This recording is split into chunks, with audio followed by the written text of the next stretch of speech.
Good morning, student. Today we will study about the very important life process of the human body, that is respiration. Second most important life process in human body, that is respiration. Now, up to now we have studied about the nutrition process. In the nutrition process, as we know that we have studied about human digestive system. Now here we will study about the human respiratory system. So in the respiration, we intake the oxygen from the atmosphere, and that oxygen will reach to the other body parts of our body, and from the body parts we absorb the carbon dioxide and exhale the carbon dioxide in the atmosphere. Means हम oxygen को atmosphere में से लेते हैं और carbon dioxide को atmosphere में बाहर निकालते हैं. So now here what happen, there is a gaseous exchange like intake of oxygen from the atmosphere and release of CO2 during the breathing. Now in the respiration, it also involves the breakdown of simple food in order to release energy inside the cell by the cellular respiration. So इसमें जो simple food होता है उसका breakdown होता है respiration में, और उसमें से जो एनर्जी रिलीज होती है वो सेल को प्रोवाइड होती है, और जिसकी वजह से cell can be alive, and if cell can be alive, we can be alive. Clear? So how we will get the energy? We will get the energy by breaking down the simple food, and by breaking down the simple food, the energy will be provided to the cell. Clear? Now there are various pathways of breaking down the simpler food. Food को अगर हम break down करते हैं तो उसमें से glucose energy के form में हमें मिलती है बॉडी सेल्स को. तो when we break down the simple food, we get the glucose as the energy to the various body parts. So there are different kind of pathways to break down the glucose. तो ये सबसे important चीज़ है exam point of view के accordingly. Break down of glucose by various pathways. आपको पूछा जाएगा exam में क्वेश्चन कि explain the various pathways for breaking down the glucose और breaking down the energy. Clear? तो वो कैसे होगा उसको हम समझते हैं. तो there are 3 pathways, total there are 3 pathways. Now here, first of all, this glucose has a formula C6H12O6. Actually glucose is a 6 carbon sugar. Why? Because there are a total 6 carbon. Now this glucose in cytoplasm, it is break down into 3 carbon. ये जो glucose 6 carbon part है, glucose कैसा part है? 6 carbon. It contains the 6 carbon sugar. So glucose is a 6 carbon sugar. In cytoplasm, this 6 carbon sugar will be divided into 3 carbon, and this 3 carbon part is known as the pyruvic acid. It is known as the pyruvic acid. और जब वो break down होता है, glucose जब break down होता है और pyruvic acid में कन्वर्ट होता है, तो उस टाइम एनर्जी रिलीज होती है. अब ये जो एनर्जी रिलीज हुई वो हमारी बॉडी को 3 तरीके से मिलती है. एक तो प्रेजेंस ऑफ ऑक्सीजन. तो माइटोकॉन्ड्रिया में ये जो एनर्जी मिलती है, माइटोकॉन्ड्रिया बॉडी के अंदर जो होता है सेल में जो माइटोकॉन्ड्रिया होता है उसको जो एनर्जी मिलती है वो प्रेजेंस ऑफ ऑक्सीजन में मिलती है. ओके? और उसमें जो वेस्ट प्रोडक्ट होंगे, उसमें जो वेस्ट प्रोडक्ट है वो है CO2 water and energy. Clear? तो ये प्रेजेंस ऑफ ऑक्सीजन में जो ब्रेक डाउन होता है पायरुविक एसिड का, और जो एनर्जी मिल रही है वो माइटोकॉन्ड्रिया में मिलती है। क्लियर? ये 1 मार्क के क्वेश्चन में भी पूछा जा सकता है कि in which body part, in which part of the cell the breakdown of pyruvic acid will occur in the presence of oxygen. So किस में होता है? माइटोकॉन्ड्रिया में। नाउ सेकंड है लैक ऑफ ऑक्सीजन। यहाँ पे एब्सेंस नहीं आएगा, ये थोड़ा गलत है, यहाँ पे प्रिंटिंग मिस्टेक है, लैक ऑफ ऑक्सीजन आएगा। Lack of oxygen means oxygen की अमाउंट बहुत ही कम होती है। तो मसल को जो एनर्जी मिलती है, बॉडी मसल्स को, वो लैक ऑफ ऑक्सीजन में होता है, मीन्स ऑक्सीजन की प्रेजेंस उसमें कम होती है। तो ये जो पायरुविक एसिड है वो किस में कन्वर्ट हो जाता है? लैक्टिक एसिड में, और एनर्जी रिलीज होती है जो मसल सेल्स को मिलती है। अब यहाँ पे लैक ऑफ ऑक्सीजन की वजह से जो लैक्टिक एसिड क्रिएट होता है, वो लैक्टिक एसिड की वजह से कभी कभी हमारे मसल्स में खिंचाव आ जाता है। आपने कई बार सुना होगा कि मसल पेन होता है, मस्कुलर पेन होता है। तो जो मसल्स में जो खिंचाव आ जाता है, क्रैम्प, वो किसकी वजह से आता है? लैक्टिक एसिड की वजह से।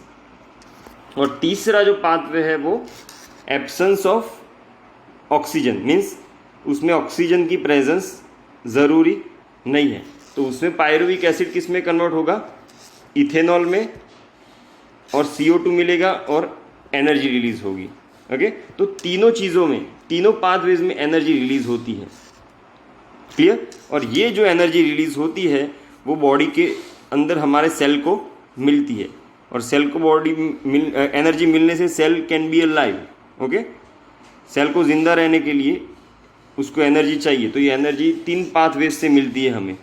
एक पाथवेज है प्रेजेंस ऑफ ऑक्सीजन में, एक लैक ऑफ ऑक्सीजन में, और दूसरा है एब्सेंस ऑफ ऑक्सीजन में। तो आप PDF में ये थोड़ा चेंज कर लेना कि जो एब्सेंस ऑफ ऑक्सीजन है सेकंड पाथ में, वहाँ पे लैक ऑफ ऑक्सीजन कर देना। और ये तीनों पाथवेज जो होते हैं वो किस में? फर्स्ट प्रेजेंस ऑफ ऑक्सीजन वाला होता है माइटोकॉन्ड्रिया में, लैक ऑफ ऑक्सीजन वाला होता है मसल सेल्स में, और एब्सेंस ऑफ ऑक्सीजन वाला जो होता है वो किस में होता है? यीस्ट में होता है, यीस्ट में। तो ये 3 चीज़ें आपको समझ में आ गई, कैसे ग्लूकोज ब्रेकडाउन होता है bye various pathways. Glucose is a 6 carbon sugar, it can be divided into 3 carbon, that is known as the pyruvic acid. This is known as the pyruvic acid.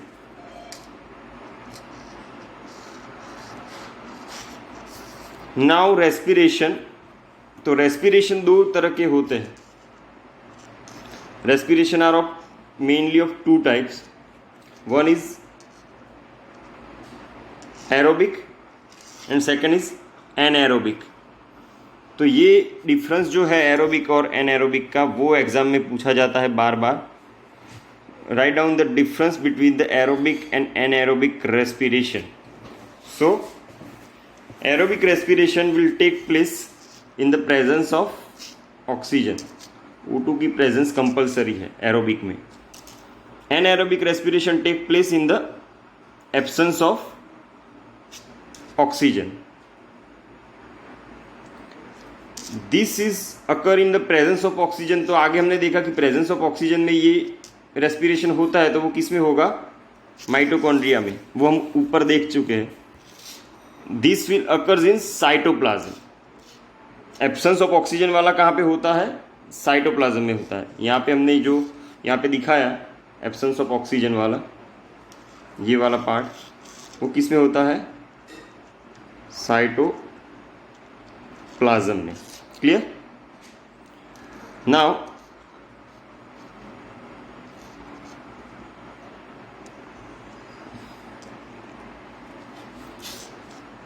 Here end products are CO2 and H2। यहाँ पे and product कौन है? CO2 and H2। तो aerobic respiration में CO2 और H2O and products में हमें मिलेंगे, और एनएरोबिक में एंड प्रोडक्ट्स है alcohol and lactic acid. Lactic acid lack of oxygen में होता है, मीन्स यहाँ पे ऑक्सीजन की मात्रा बहुत ही कम होती है, ओके। और एब्सेंस ऑफ ऑक्सीजन में अल्कोहल मिलता है, जिसके बारे में हमने स्टडी किया, इथेनॉल। यहाँ पे क्या लिखा गया है, ये जो लिखा है एब्सेंस ऑफ ऑक्सीजन की प्रेजेंस में, एब्सेंस ऑफ ऑक्सीजन में जो होता है इस पाथवे में हमें एंड प्रोडक्ट में क्या मिलता है, इथेनॉल। इथेनॉल एक तरह का क्या है, अल्कोहल ग्रुप का मेंबर है, अल्कोहलिक ग्रुप का। तो यहाँ पे एनएरोबिक में दो पार्ट कंसीडर किए हैं उन्होंने एनएरोबिक में, एक लैक्टिक एसिड वाला भी, मीन्स लैक ऑफ ऑक्सीजन वाला भी, और एब्सेंस ऑफ ऑक्सीजन वाला भी कंसीडर किया है। तो एंड प्रोडक्ट्स यहाँ पे कौन कौन से हैं, alcohol which is in the absence of oxygen, and lactic acid which is in the lack of oxygen. Now for the aerobic respiration we require more amount of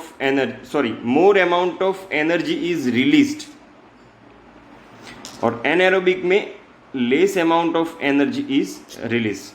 So there are 4 differences of this aerobic and anaerobic respiration. Clear? तो respiration समझ में आ रहा है। अब देखते हैं human respiratory system. हमारी human respiratory system कैसी है और वो कैसे वर्क करती है, उसके बारे में मैं एक वीडियो शेयर करूंगा ग्रुप में। तो उस वीडियो से आप एनिमेटेड व्यू देख सकते हो कि कैसे रेस्पिरेशन होता है ह्यूमन बॉडी के अंदर। तो पहले तो हम एनाटॉमी स्टडी कर लेते हैं ह्यूमन रेस्पिरेटरी सिस्टम की। So the whole passage through which respiration occurs, clear? तो फर्स्ट होता है नॉस्ट्रिल। रेस्पिरेटरी सिस्टम में फर्स्ट जो पार्ट होता है वो कहाँ से स्टार्ट होता है, नॉस्ट्रिल से। नॉस्ट्रिल के बाद आता है नसल पैसेज, नसल पैसेज के बाद आती है नसल कैविटी, नसल कैविटी के बाद आता है फेरेक्स, उसके बाद आता है लैरिक्स। तो यहाँ पे फिल्टरेशन होता है, ये जो पार्ट है यहाँ पे एयर का फिल्टरेशन होता है, क्लियर? तो उसमें से डस्ट पार्टिकल और वो सब फिल्टर आउट हो जाता है।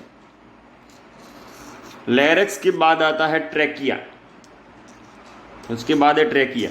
तो यहाँ तक जो पार्ट था वो अपर पार्ट था रेस्पिरेटरी सिस्टम का, और अब लोअर पार्ट स्टार्ट हो रहा है। लोअर पार्ट में bronchi, bronchioles, alveoli and blood capillaries. Lower part में क्या क्या आएगा, bronchi, bronchioles, alveoli and blood capillaries. ये चारों चीज़ें किस में होती है, लंग्स में। ये चारों चीज़ें लंग्स में होती है, क्लियर? तो ये था anatomy of human respiratory system. उसका वीडियो फंक्शनिंग मैं आपको बोलूँगा तो समझ में नहीं आएगा क्लियरली, उसको आप विजिबल फॉर्म में देखोगे, वीडियो के फॉर्म में, तो आपको इजीली समझ में आ जाएगा। नाउ द डिफरेंस इनहेलेशन और एक्सहेलेशन का डिफरेंस क्या है। So during the inhalation thoracic cavity, that is called the chest cavity also, thoracic cavity expands, और यहाँ पे thoracic cavity contract होती है एक्सेलेशन। जब हम ऑक्सीजन अंदर लेते हैं तो हमारी जो thoracic cavity है, चेस्ट कैविटी, वो एक्सपांड होती है, और जब बाहर निकलते हैं तो वो कॉन्ट्रैक्ट होती है। तो इनहेलेशन के time ribs lifts up, ribs जो होती है बॉडी पार्ट की, रिब्स वो अप लिफ्ट होती है, और यहाँ पे रिब्स मूव डाउनवर्ड एक्सेलेशन में। तो रिब्स क्या है, ये कार्टिलेज जैसा, केज जैसा है, हाँ, मीन्स हड्डियों का जो बना हुआ है रिब, वो अपवर्ड मूवमेंट करता है इनहेलेशन के टाइम, और ये एक्सेलेशन के टाइम रिब्स डाउनवर्ड मूवमेंट करता है। उस टाइम आपका जो डायफ्राम है, diaphragm becomes flat in shape during the inhalation, and during the exhalation diaphragm becomes dome shape. Diaphragm becomes dome shape, डोम जैसा बन जाता है. Okay. Volume of lungs increases during the inhalation because इसमें expansion होता है. सो इससे volume increase होगा, volume बढ़ेगा एक्सपांशन की वजह से. So volume of lungs increases and air enters the lungs during the inhalation. During the exhalation volume of lungs decreases and air exit from the lungs. तो आपको इनहेलेशन और exhalation का difference समझ में आ गया. ये इतना ज़्यादा इंपॉर्टेंट नहीं है. सबसे ज़्यादा इंपॉर्टेंट था aerobic respiration and anaerobic respiration. Clear. ये जो एनाटॉमी है हमारी रेस्पिरेटरी सिस्टम की, वो आपको समझ में आ गई होगी. उसमें कहाँ से स्टार्ट होता है? नॉस्ट्रिल से स्टार्ट होता है. नॉस्ट्रिल, उसके बाद आता है nasal passage, nasal cavity, pharynx, larynx, trachea, bronchi, bronchioles, alveoli and blood capillaries. ये चारों होते हैं लंग्स में. तो अब हम वीडियो के थ्रू देखेंगे कि कैसे वो रेस्पिरेटरी सिस्टम वर्क करता है. तो ये हमारा रिब कार्टिलेज है. इनहेलेशन और एक्सहेलेशन के टाइम क्या होता है रिब कार्टिलेज में, वो यहाँ पे एक्सप्लेन किया गया है. नाउ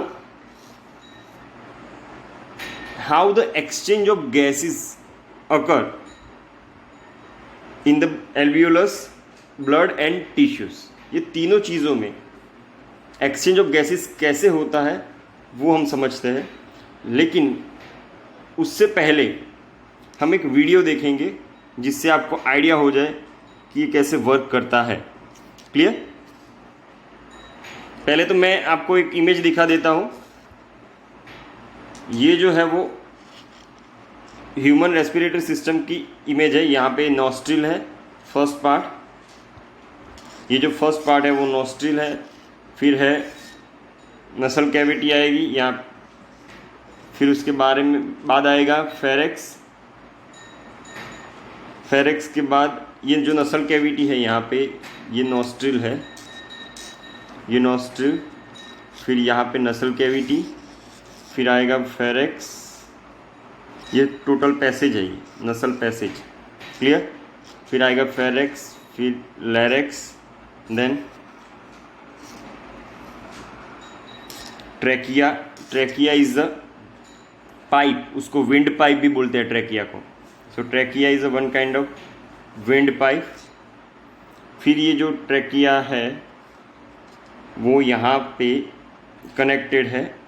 यहाँ पे एक लंग से हमको समझाया गया है कि ये जो ट्रैकिया है वो यहाँ पे एंड होती है, तो उसको ब्रोंकाई बोलते हैं. ब्रोंकाई जो है ये छोटे छोटे ये पाइप जैसा है, वो ब्रोंकाई है. क्लियर. और वो ब्रोंकाई के एंड में बलून लाइक स्ट्रक्चर होता है, उसको एल्वियोली बोलते हैं. तो हमारी रेस्पिरेटरी सिस्टम में, हमारी बॉडी में ऐसे मिलियंस ऑफ एल्वियोली है. अराउंड 300 मिलियंस ऑफ एल्वियोली है. ओके. तो ये था हमारी रेस्पिरेटरी सिस्टम का स्ट्रक्चर और एनाटॉमी. अब इसके नीचे होता है ये डायाफ्राम. ये डायाफ्राम जो है वो जब हम इनहेल करते हैं तो वो फ्लैट हो जाता है, और जब हम एक्सहेल करते हैं तो ये डोम शेप में कन्वर्ट हो जाता है. कैसा? डोम शेप में. क्लियर. तो ये फिगर आपको समझ में आ गई होगी.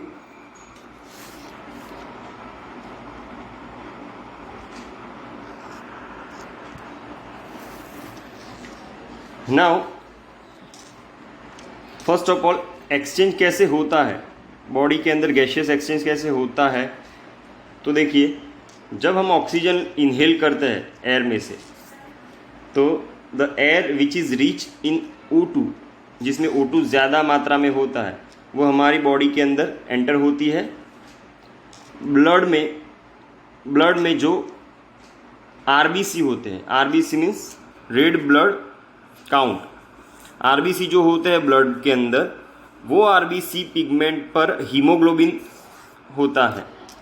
अब हीमोग्लोबिन जो होता है वो उसकी एफिनिटी ज़्यादा होती है। Haemoglobin can easily bind to the oxygen, उसकी ऑक्सीजन के साथ एफिनिटी ज़्यादा होती है। तो ये ऑक्सीजन है वो हीमोग्लोबिन के साथ जॉइंट हो जाएगा, हीमोग्लोबिन के साथ, और फिर ये जो हीमोग्लोबिन है वो हमारे बॉडी पार्ट में सेल को मिलेगा। सेल को जब हीमोग्लोबिन जो है वो हमारे सेल को, हमारे बॉडी के सेल्स को ऑक्सीजन प्रोवाइड करेगा, क्योंकि ऑक्सीजन बाइंड हो गया था हीमोग्लोबिन के साथ, और उसको ऑक्सीजन के फॉर्म में प्रोवाइड करेगा हमारे बॉडी सेल को। बॉडी सेल जो है वो बॉडी सेल मिलके क्या बनाते हैं? टिश्यू बनाते हैं। तो टिश्यू को ऐसे ऑक्सीजन प्रोवाइड होती है, और ये O2 जो होती है वो रिलीज होके उस बॉडी पार्ट्स के मीन्स सेल्स को मिलती है थ्रू ब्लड वेसल्स, वो टिश्यू को मिल जाती है। सेल्स मिलकर क्या बनाते हैं? टिश्यू बनाते हैं। और वहाँ से टिश्यू में से जो कार्बन डाइऑक्साइड होती है वो ब्लड में रिलीज होती है और ब्लड में डिज़ोल्व हो जाती है, क्योंकि कार्बन डाइऑक्साइड का ब्लड में डिज़ोल्विंग ईजीली हो जाता है, और वो ब्लड में डिज़ोल्व होके बाइकार्बोनेट बना देता है, HCO3 ये फॉर्म बना देता है। सो CO2 रिलीज होता है ब्लड में, वो ब्लड में इजीली डिज़ोल्व हो जाता है, और फिर वो ब्लड वेसल्स के थ्रू रिच्ड डिफ्यूज़ होके एल्वोइलर सैक में पहुंचता है, और एल्वोइलर सैक में से वो ब्रोंकाई के थ्रू रिवर्स पाथ में, जो पाथ हमने इनहेलेशन के वक्त देखा था, वही सेम रिवर्स पाथ में वो sent out through the nostril से वो बाहर निकल जाता है। तो ये समझ में आ गया कि कैसे ऑक्सीजन मिलती है, कैसे कार्बन डाइऑक्साइड रिलीज होती है। वो वीडियो में आपको बेटर समझ में आ जाएगा। सो टेरेस्ट्रियल ऑर्गेनिज्म जो होते हैं, जो ह्यूमंस होते हैं और जो अर्थ पर जो घूमते हैं, सारे पानी में जो नहीं रहते, जो एनिमल्स पानी में नहीं रहते उनकी बात कर रहा हूँ मैं। टेरेस्ट्रियल ऑर्गेनिज्म होते हैं, वो क्या यूज़ करते हैं? They use atmospheric oxygen for respiration. वो रेस्पिरेशन के लिए हवा में जो ऑक्सीजन है उसको यूज़ करते हैं। क्लियर? और एक्वेटिक ऑर्गेनिज्म जो है, जो पानी में रहते हैं, they use dissolved oxygen for respiration. वो रेस्पिरेशन के लिए डिजॉल्व्ड ऑक्सीजन यूज़ करते हैं। पानी में जो ऑक्सीजन होती है वो डिजॉल्व हो गई होती है। ओके, तो पानी में डिजॉल्व होने की वजह से वो ऑक्सीजन को वो यूज़ करते हैं रेस्पिरेशन के टाइम। तो एक्वेटिक एनिमल्स इजीली जिंदा रह पाते हैं पानी में, क्योंकि वो डिजॉल्व ऑक्सीजन जो होती है पानी के अंदर उसको रेस्पिरेशन के लिए यूज़ करते हैं। लेकिन जब हम पानी में जाते हैं, जब ह्यूमन पानी के अंदर जाते हैं, तो वो रेस्पायर नहीं कर पाते। वो इसलिए रेस्पायर नहीं कर पाते क्योंकि they can get the oxygen from atmosphere, not from the water. Okay, now respiration in plants. So respiration in plant is simple than the respiration in animals. हम जानते हैं कि रेस्पिरेशन प्लांट में किसके थ्रू होता है, तो जनरली वो ऑलमोस्ट वो गैसियस एक्सचेंज जो होता है वो स्टोमाटा के थ्रू होता है। स्टोमाटा कहाँ पे होते हैं? लीव्स के सरफेस पर स्टोमाटा होते हैं। क्लियर? छोटे छोटे पॉर्स के फॉर्म में स्टोमाटल पॉर्स होते हैं, वो हमने आगे के लेक्चर्स में देखा था। सो द रेस्पिरेशन और gaseous exchange occurs in the plant through the stomata, lenticels in stems and general surface of the root. इन 3 चीज़ों के थ्रू रेस्पिरेशन होती है प्लांट में। और remember that it is a very important to note down, respiration के वक्त plant भी ऑक्सीजन ही लेते हैं और CO2 रिलीज करते हैं, जैसे हम करते हैं, जैसे ह्यूमन करते हैं कि रेस्पिरेशन के वक्त O2 लेते हैं और CO2 बाहर निकालते हैं। सिमिलरली प्लांट में भी O2 इनहेल होती है और CO2 एक्सहेल होती है, बाहर निकलती है। लेकिन ये कौन सी प्रोसेस के टाइम होता है प्लांट में? रेस्पिरेशन के time, during the photosynthesis.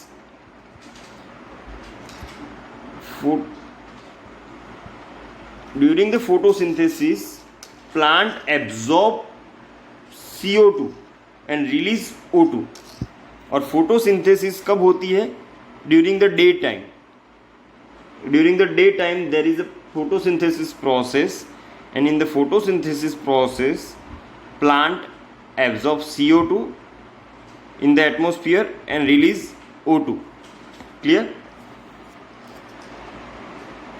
So यहाँ पे रेस्पिरेटरी सिस्टम का पार्ट ख़त्म होता है। ये बहुत ही इम्पोर्टेंट लाइफ प्रोसेस था ऑर्गेनिज्म का। अब इसका टोटल फंक्शनिंग कैसे होता है वो हम वीडियो के थ्रू, रेस्पिरेटरी सिस्टम का फंक्शनिंग कैसे होता है वो हम इस वीडियो से समझेंगे। तो ध्यान से ये वीडियो देखना, तो आपको पूरा समझ में आ जाएगा कि how the respiratory system works in human beings. Clear? How do human beings respire?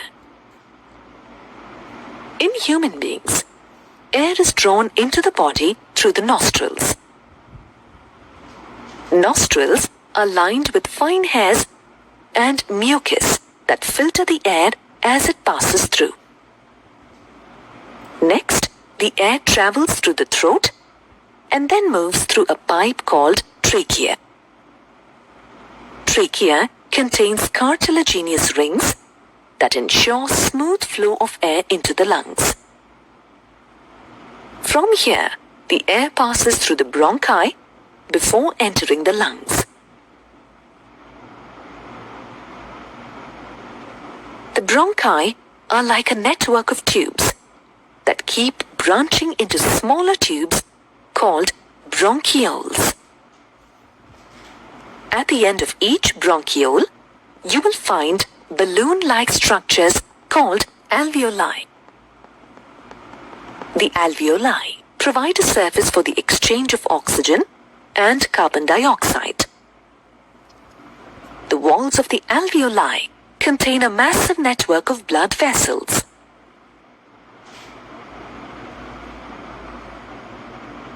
When we breathe in, we lift our ribs and flatten our diaphragm. As a result, the chest cavity becomes larger. Air gets sucked into the lungs and fills the expanded alveoli. The oxygen in the alveolar air is taken in by the red blood cells in the alveolar blood vessels. The oxygen in the red blood cells is then transported to all the cells in the body. The cells in turn release carbon dioxide, which diffuses into the blood and is then released into the alveoli. In large animals like elephant, it is difficult for oxygen to reach all parts of the body through diffusion. Hemoglobin, a respiratory pigment present in red blood cells, has high affinity for oxygen. This pigment binds with oxygen from the air in the lungs and forms oxyhemoglobin. Later, through oxyhemoglobin, look at here, this is a hemoglobin. Hp is the hemoglobin. It has the highest affinity to the oxygen, so it will bind with the oxygen and it will take this oxygen to the body cells. Oxygen is distributed to all the tissues in the body.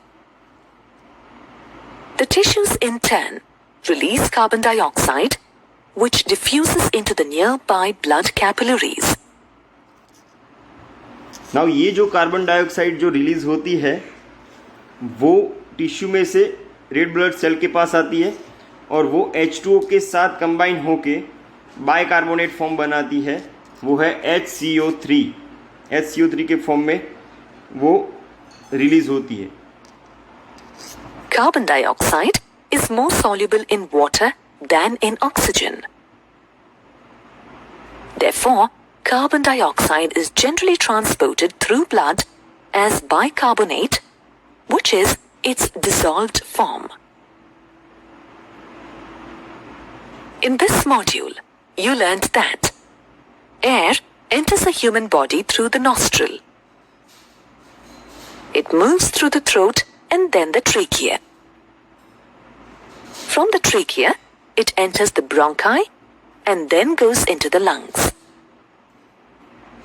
The bronchi form a network of tubes known as bronchioles.